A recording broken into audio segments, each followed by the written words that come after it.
lalaban para sa karangalan. Saksihan ang banggaan ng mga Pilipinong may pusong kampyon dito sa Tanghalan ng Kampyon. Halina at kumaway-kaway sa ating mga inampalan. Singer and songwriter, the R&B crooner, Daryl Ong. Kapuso OST Princess and Queendom Diva, Hannah Presilas. Multi-platinum artist and OPM hitmaker, Renz Verano. Ang magpapasiklaban ngayong umaga, Lawrence Batiancila at Zarina Concepcion. Sila ang sasabak sa unang banggaan. Halos same-same Heartbreak tayo. din, oo. Na talagang laking lolo at lolo. Anong pinagmamalaki ng alagang lolo at lolo? Ay, siyempre, medyo, tayo when it comes to decision making, talagang masyadong pinag-iisipan natin maigi. At ang laking lolo at lolo, nagmamano. Yes!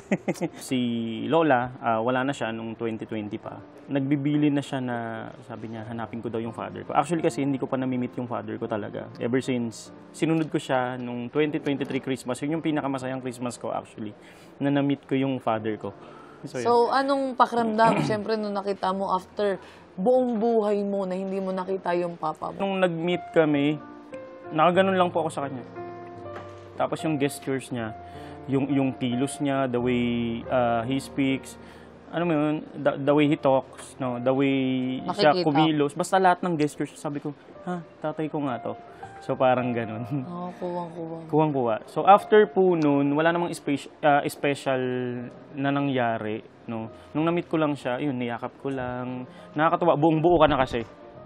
So parang after noon, dinalo ko yung lola ko. Sabi ko, ayan na, baka bangungutin mo pa ako. Galing. So yun. Thank you, Kuya Lawrence, kasi siyempre, tinupad mo yung mga pangarap ng lola mo. Yes. Isa pang araw.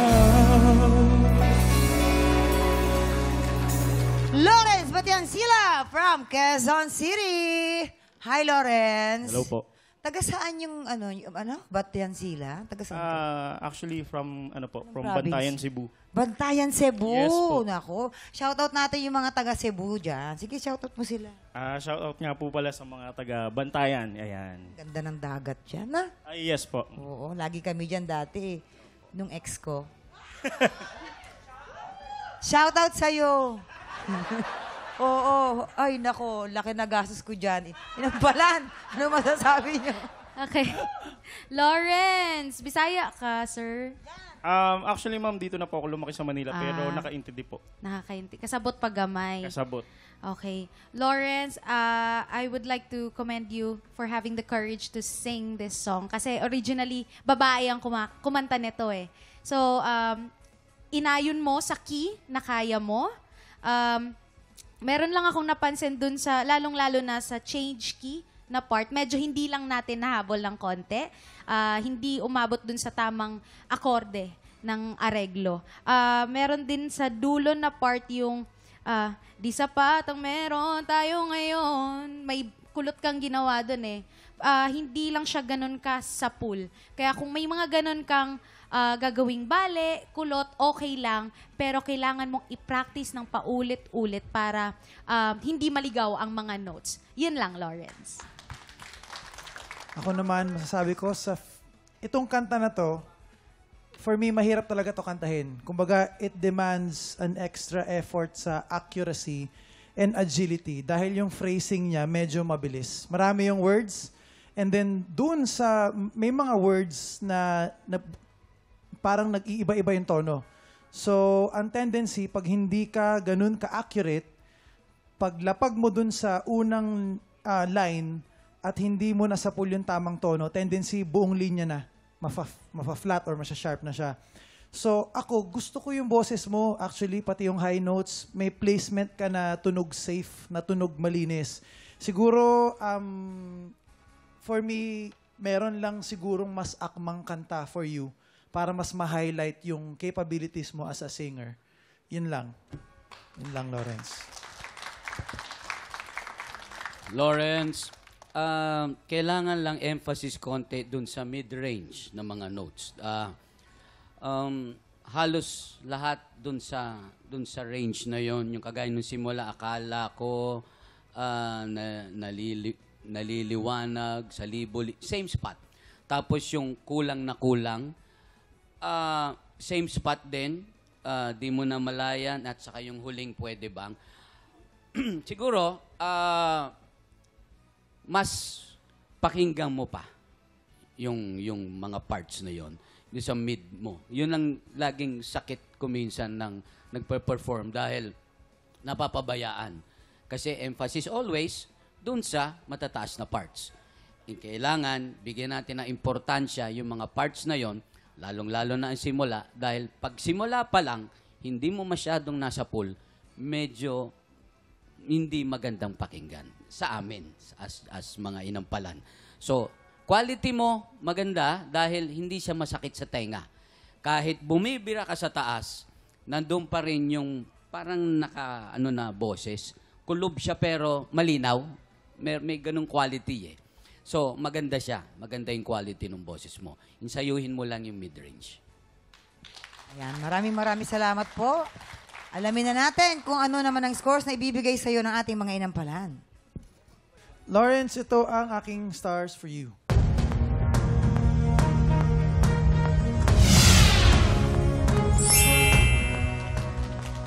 Lawrence, ito naman ang mga bituin na binigay ko sa'yo.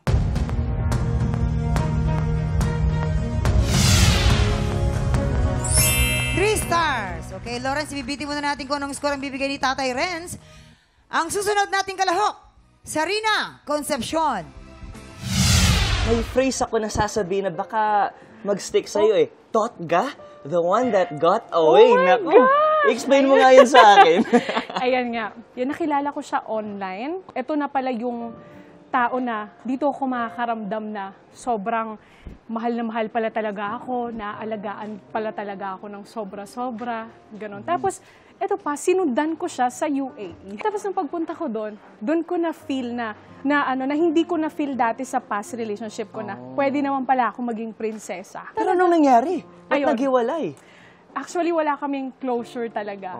Kasi, ayun nga, sobrang, nag-iba kami sa culture at saka religion. Kasi, Anong religion niya? Muslim. Muslim. At ikaw ay? Ako po ay born again Born Christian. again Christian. Anong masasabi mo sa kanya? Thank you for taking care of me. And thank you for the memories. And hindi ko makakalimutan yun. I love you.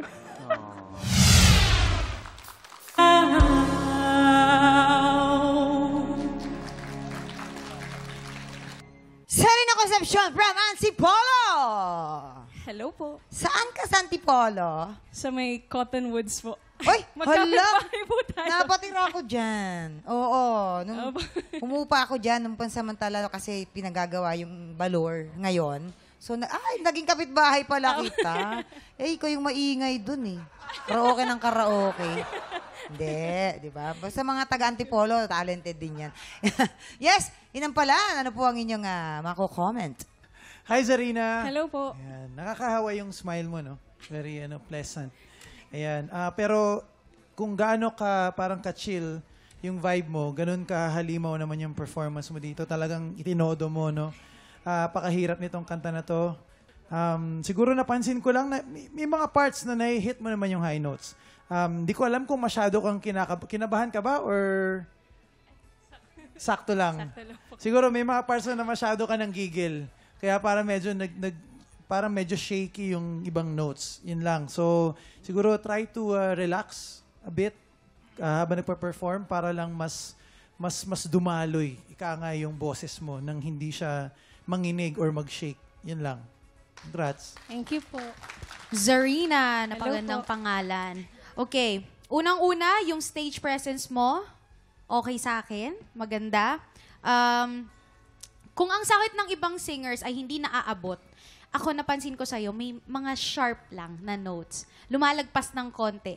Mahirap talaga maging, akala ng iba na madali maging singer, maging performer. Kasi iniisip natin paano yung galaw natin. At the same time, kailangan mo rin isipin yung mga notes na ihihit mo. So, kailangan lang balansehin mo next time. Kasi okay na yung, yung galaw mo sa stage. Be careful lang sa ibang mga notes next time. Okay? Thank you po. Zarina, ang kailangan siguro rito, tamang preparation bago kantahin mo yung ibang linya. Kasi alam mo naman kung kailan ka bibira, alam mo kung kailan ka hindi. Di ba? Doon sa parts na kagaya ng baby, baby, baby, tapos hihirit pa, di ba? Alam mo na kung anong dapat mong gawin doon. Hinga ng malalim para yung buwelo mo ron mas masapul mo. Yun ang kailangan mo. Yun ang na-notice ko rito. Kasi medyo naghahabol ng konti lang. Ha? So, be prepared in all the lines before you sing it. Yun ang kailangan mo rito. Thank you po. Ito na. Ano naman kayang score ang bibigay sa'yo natin mga inampalan? Zarina, ito ang aking mga stars for you.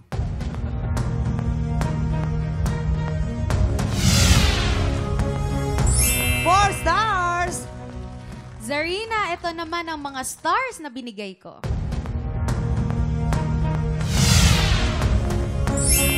Three stars. Okay, Zarina, mamaya na natin na aalamin kung anong scores na ibibigay ni Tatay Ren. So far po, si Lawrence ay meron ng 6 stars at ikaw naman, Zarina, ay meron ng 7 stars. Thank you po. Okay. Take tropa, baka ikaw na ang susunod na kampiyon ng tanghalan. Kaya naman mag-audition na. Kung paano, watch this. Sa pinakabagong season ng Tanghalan ng Kampiyon, tuloy-tuloy ang pagbida natin sa mga Pilipinong may pusong kampiyon. Kung ikaw ay 16 to 50 years old, palaban sa kantahan at may pusong kampiyon, supot na sa aming weekly auditions every Wednesday and Thursday, 3 to 5 p.m. sa GMA Studio 6. Go na mga tiktropa! Mag-audition na para sa Tanghalan ng Kampiyon, Season 2.